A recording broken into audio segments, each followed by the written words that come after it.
Banco do Brasil decepciona mais uma vez. E aí, gente? O balanço do banco foi fraco, o trimestre foi fraco, mas nada que não fosse esperado aí pelos investidores. Mas no momento atual desse banco, é melhor investir ou vender tudo, tá? Lembrando que o banco vai ter períodos ainda bem mais difíceis ainda para trabalhar, vai ter que se desdobrar para poder dar uma boa rentabilidade para os seus acionistas, o dividendo está caindo, o ROI caiu, então muita gente preocupado quanto à permanência com a posição no Banco do Brasil. Eu tiro por mim mesmo, não vou estar vendendo a minha posição no Banco do Brasil. Acho que o banco vai se recuperar, tá com uma boa perspectiva no longo prazo. Claro que no curto prazo o banco vai sofrer bastante, mas isso é normal.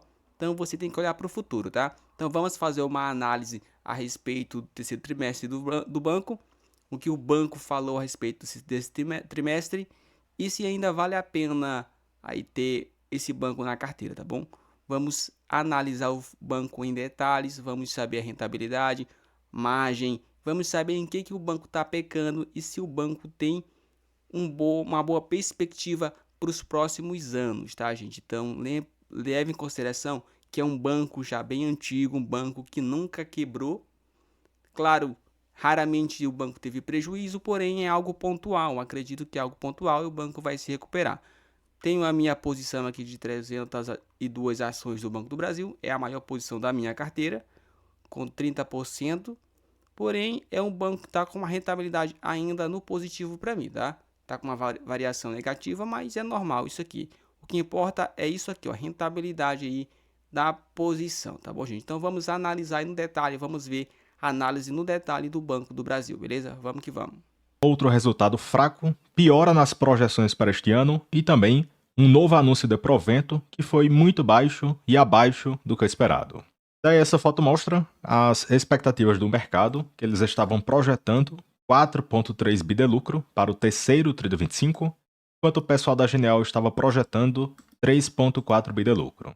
E agora temos o lucro que o BB entregou, 3,8 bi de lucro líquido ajustado, e ficou estável frente ao segundo TRI de 25. Então tinha até casas que projetavam lucros na faixa de 2 a 3 bilhões, então foi acima do que essa expectativa mega pessimista. Porém, o resultado está péssimo em relação a períodos passados. O banco estava lucrando 35 a 38 bi e estava entregando um ROI de 21%, ou seja, um alto retorno sobre o patrimônio líquido. E agora, perceba que o ROI do banco caiu para 8,4% e fica bem abaixo que períodos passados e também abaixo do que a sua média de longo prazo, que fica na faixa de 16% de ROI. Então esse patamar de rentabilidade do BB que ele tem entregue é a metade do que a sua média histórica.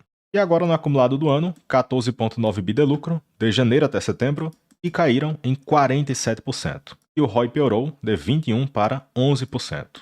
E aqui temos o principal vilão do balanço do BB, são as altas provisões para devedores duvidosos, e veja que elas cresceram para 17,9 bi, uma alta de 12,7% no custo do crédito, e repare que grande parte das provisões aconteceram, principalmente na parte do agronegócio, 8,8 bi, pessoa física 6 bi e pessoa jurídica 3,9 bi. Fora que o custo do crédito cresceu em relação ao tamanho da carteira de crédito. Então, o percentual aumentou para 5,16%, o que é um sinal negativo. Já no acumulado do ano, 44 bi de custo de crédito, sendo 46 bi de provisões para devedores duvidosos, e veja que a alta foi de 66%. Então, como os custos estão evoluindo em um ritmo mais acelerado do que a receita, consequentemente, a margem se reduziu e a lucratividade do banco também. Já outro ponto que achei positivo é que o banco desacelerou o crescimento da sua carteira de crédito e reduziram de tamanho em 1,2% frente a junho de 25. Então, com esse ambiente negativo, olhando para a parte de crédito, o banco pode estar mais criterioso para emprestarem, e esse fato pode ser positivo porque, nas próximas safras, a inadimplência poderá cair e o banco poderá conseguir reverter parte das provisões e também essas provisões poderão cair em um período de inadimplência menor.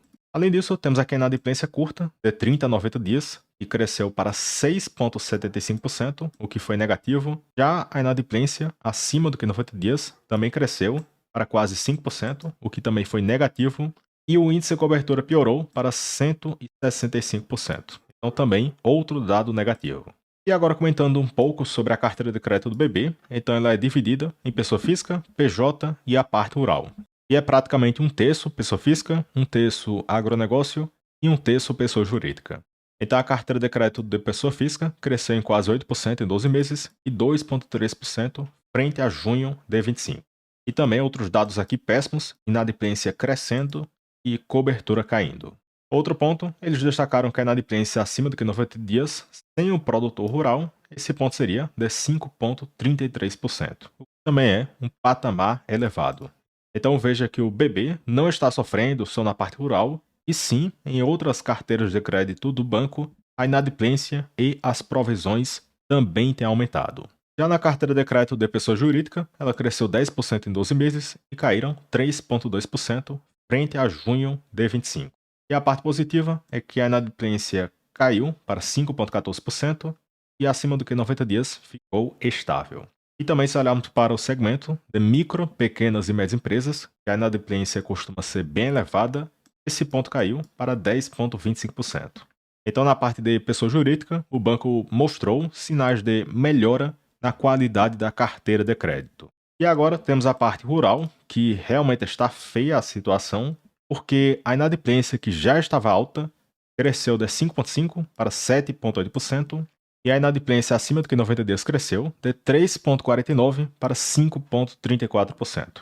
Fora que a cobertura também caiu. Então veja que a situação ainda permanece bastante feia para a parte do agro, e pelo visto ainda devemos ter uma inadimplência elevada no próximo ano, o que deverá impactar em cheio o balanço do BB. Então aparentemente esta recuperação poderá demorar certo tempo. E agora sobre a margem financeira bruta, que são as receitas que o banco consegue de operações que envolvem juros. Grande parte disso vem com a margem de clientes justamente no segmento de empréstimos. Então o banco conseguiu 26 bi de margem financeira bruta no terceiro tri deste ano, e aqui pega a receita financeira menos a despesa financeira. E veja que as receitas financeiras seguem crescendo, porém, como aconteceu uma brusca elevação na taxa Selic, então esse ponto aumentou o custo de captação, e o custo de captação cresceu em um ritmo mais acelerado frente à receita financeira. Consequentemente, as margens ficaram comprimidas. Já no quesito receita de prestação de serviços, e aqui inclui receitas de cartões de crédito e débito, conta corrente, tem administração de fundos, tem a parte de seguros, entre outros pontos. Então nessa parte a receita praticamente está estagnada, também no acumulado 1,2% de queda. E no quesito despesas, cresceram em linha com a inflação, de 4% a 5%, e o banco ainda permanece muito eficiente, com um índice de eficiência de 27,6%. E aqui mede a relação de despesas pela receita. Já no quesito projeções para 2025, novamente o banco revisou o guidance para 2025 e temos uma previsão pior de lucros para este ano. Então, o primeiro ponto, temos aqui pontos envolvendo a carteira de crédito, e eles acreditam que a carteira de crédito irá crescer de 3% a 6% neste ano, frente a 2024. Já no quesito custo do crédito, veja que ele poderá crescer de 53 a 56 bi, para algo na faixa de 59 a 62 bi, ou seja, eles estão aqui dizendo que no quarto tri as provisões ainda deverão permanecer elevadas. Já no quesito lucro líquido, a previsão inicial era de um lucro de 37 a 41 bilhões, aí depois revisaram de 21 a 25 bi, e agora revisaram novamente para 18 a 21 bi de lucro esperado para este ano. Então veja que a nova projeção, o topo dela fica o piso do lucro esperado da projeção antiga. E quem tem acompanhado aqui os vídeos do BB, eu comentei várias vezes que tinha uma grande chance do banco não entregar essas projeções de 21 a 25 bi para este ano. Consequentemente, temos aqui esse quadro, porque tem que mudar sim a percepção sobre a empresa, e o pessoal quer que eu tenha a mesma mentalidade, sendo que o lucro irá cair 50% e o provento irá desabar 70%. E repare que do início do ano para cá, a cotação só caiu 4,7%, e do pico da cotação deste ano, a queda foi de 23%. E eu já mostrei vários gráficos aqui no canal. Quando a situação azeda, o BB despenca 60% na cotação.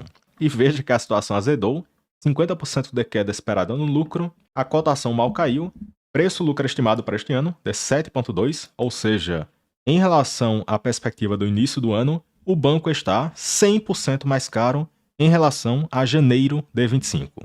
Então, apesar da cotação ser parecida, e o cidadão pensa que está comprando mais barato, e não, como a perspectiva é de lucros bem menores, então o banco está bem mais caro frente à cotação do início deste ano.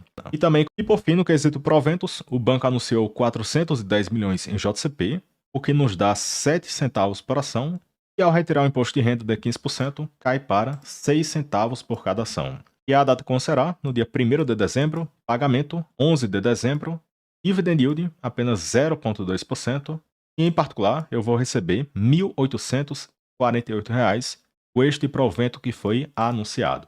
Também cabe destacar que na próxima semana iremos ter outro anúncio, data de anúncio 19 de novembro de 25, data com 2 de dezembro de 25 e o pagamento dia 12 de dezembro de 2025. Porém, considerando essas projeções do próprio banco, a perspectiva é que o quarto TRI ainda será fraco e o provento também.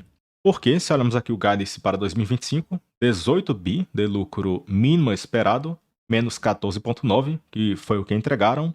Então, no quarto TRI, o banco poderia lucrar algo na faixa de 3,1 a 6,1 bilhões. Ou seja, até no melhor cenário, o banco ainda deverá entregar lucros menores do que períodos passados.